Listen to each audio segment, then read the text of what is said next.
നമസ്കാരം. മലയാളി വാർത്തയിലേക്ക് സ്വാഗതം. നെയ്യാറ്റിൻകരയിലെ ദുരൂഹ സമാധിയിൽ സമാധി സ്ഥലമെന്ന പേരിൽ നിർമ്മിച്ച കോൺക്രീറ്റ് അറ പൊളിക്കാനുള്ള നടപടികൾക്ക് തുടക്കമായി. ആറാലുമൂട് സ്വദേശി ഗോപൻസ്വാമിയുടെ സമാധി സബ് കളക്ടർ ആൽഫ്രഡിന്റെ സാന്നിധ്യത്തിലാണ് തുറന്നു പരിശോധിക്കുന്നത്. വ്യാഴാഴ്ച രാവിലെയാണ് നെയ്യാറ്റിൻകര ഗോപൻസ്വാമി മരിച്ചത്. ഗോപൻസ്വാമി സമാധിയായി എന്ന പോസ്റ്റർ മക്കൾ വീടിന് സമീപത്തെ മതിലുകളിൽ പതിപ്പിച്ചപ്പോഴാണ് സംഭവം നാട്ടുകാർ അറിയുന്നത്.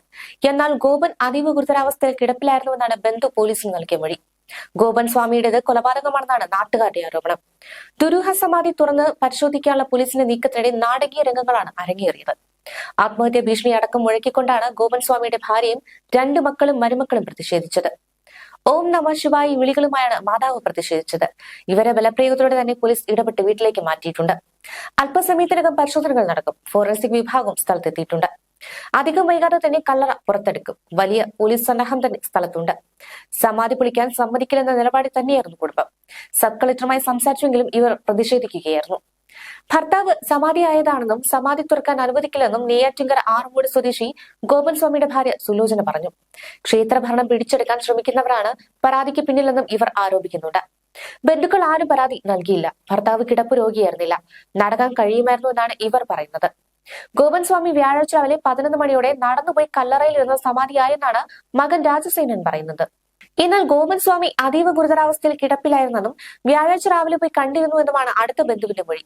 വീട്ടുകാരുടെയും അടുത്ത ബന്ധുക്കളുടെയും പരസ്പര വിരുദ്ധമായ മൊഴിയാണ് ഏറെ വലിക്കുന്നത്. ഒരു വിഭാഗം ആളുകളും പ്രതിഷേധമുയർത്തുന്നുണ്ട്. ഹൈന്ദവ സംഘടനകളും രംഗത്ത് തന്നെയുണ്ട്. പ്രതിഷേധം ഒരിടത്ത് നടക്കുമ്പോൾ നടപടികളും പുരോഗമിക്കുകയാണ്. സമാധി പീഠം ഒരു കാരണവശാലും പൊളിക്കാൻ അനുവദിക്കില്ല എന്ന് തന്നെയാണ് കുടുംബത്തിന്റെ നിലപാട്. പോലീസ് അനുനയിപ്പിക്കാൻ ശ്രമിച്ചെങ്കിലും ഗോപൻസ്വാമിയുടെ ഭാര്യ മക്കളും സമാധി പീഠത്തിന് മുമ്പിലേക്ക് ഓടിയെത്തി കുത്തിയിരുന്നു. ഇവർക്ക് പിന്തുണയുമായി ഹിന്ദു ഐക്യവേദി, VSDP സംഘടനകളും സ്ഥലത്തുണ്ട്. ഒടുവിൽ കുടുംബാംഗങ്ങളെ ബലം പ്രയോഗിച്ചാണ് പോലീസ് സംഘം സമാധി പീഠത്തിന് സമീപത്തു നിന്ന് മാറ്റിയത്. സമാധിയിലെ കോൺക്രീറ്റ് സ്ലാബ് 5 വർഷം മുമ്പേ മയിലാടിയിൽ നിന്ന് വിഗ്രഹങ്ങൾക്കൊപ്പം അച്ഛൻ കൊണ്ടുവന്നതാണെന്ന് മകൻ പ്രതികരിച്ചു. ഇരിക്കാനുള്ള പത്മപീഠവും വിഗ്രഹങ്ങൾക്കൊപ്പം കൊണ്ടുവന്നതാണ്. അത് നാട്ടുകാർക്കറിയാം.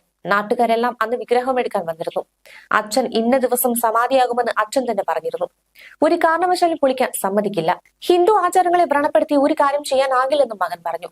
സമാധി ഇരിക്കുന്ന സമയത്ത് ആരും കാണരുത്. ആ സമയത്ത് മക്കൾ പൂജകളും കർമ്മങ്ങളും ചെയ്യണം. ആരെങ്കിലും കണ്ടാൽ ആ കർമ്മങ്ങൾ പൂർത്തിയാകില്ല. അതെല്ലാം മകനോട് നേരത്തെ പറഞ്ഞു കൊടുത്തിരുന്നു. 5 കൊല്ലം മുമ്പേ ഇതെല്ലാം മകനോട് പറഞ്ഞിരുന്നതായും ഭാര്യ പറഞ്ഞു. കുടുംബം വളരെ വൈകാരികമായാണ് പ്രതികരിച്ചത്. ദുരൂഹമായ മരണം നടന്നുവെന്ന ലാഘവത്തോടെ ഈ വിഷയത്തെ കാണരുത്. ഇതൊരു പുണ്യസ്ഥലമാണെന്നായിരുന്നു കുടുംബത്തിന്റെ വക്കീലിന്റെ പ്രതികരണം. വൻ പോലീസ് സന്നാഹം വീട്ടിലും പരിസരത്തും നിലയുറപ്പിച്ചിട്ടുണ്ട്.